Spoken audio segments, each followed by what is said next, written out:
Hello and welcome to the agenda. Next week, Brussels will play host to a mini plenary. Let's take a look at the highlights along with the rest of the hot topics for the week ahead. Kicking things off is something that we featured in last week's agenda, GMOs. The vote to allow member states to restrict or prohibit their use will now go ahead at a meeting of the Environment Committee on Tuesday.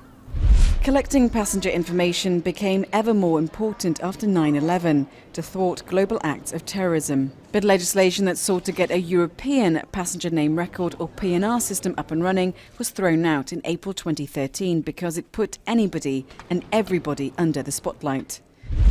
But now PNR is back on the table, and the reason? To stop fighters of the so-called Islamic State entering the EU and committing acts of terrorism. Follow the Civil Liberties Committee meeting on Tuesday. Politics sometimes overshadows the fact that the EU is the world's largest aid donor.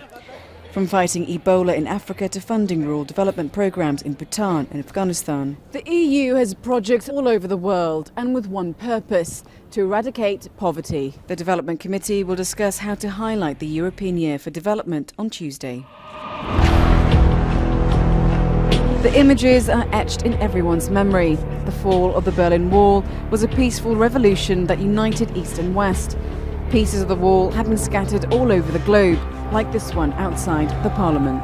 As the mini plenary makes its return to the Brussels chamber, one of the top priorities will be the 25th anniversary of the fall of the Berlin Wall. Find out more details on Wednesday.